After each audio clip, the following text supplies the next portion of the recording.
वैसे यही नहीं थमे, ओवैसी ने पाकिस्तान की बदहाली पर भी खूब तंज कसा।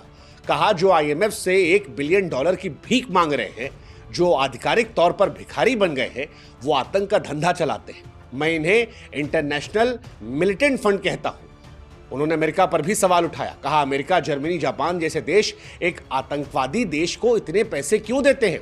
टर्की से भी कहा कि जब तुम अपने राष्ट्र की सुरक्षा के लिए दुश्मन पर हमला करते हो, तब तुमने नहीं सोचा भारत जब कर रहा है तो भारत पर सवाल क्यों खड़े करते हो। ओवैसी का टर्की पर सवाल उठाना, पाकिस्तान पर सवाल उठाना इस देश में लोगों को ताकत देता है, क्योंकि कई बार लोग धर्म के नाम पर सॉफ्ट होते हैं, लेकिन जब ओवैसी जैसा नेता इतनी मजबूती से, इतने तीखे तंज में ये बात कहता है कि मुसलमान हम बाद में हैं, पहले हम भारत के वासी हैं और भारत सबसे पहले आता है, तो फिर इस देश में यंग लड़के जो ओवैसी को सुन रहे हैं, उन्हें भी एक नया जोश मिलता है और देशभक्ति की भावना से वो भी लबरेज होते हैं।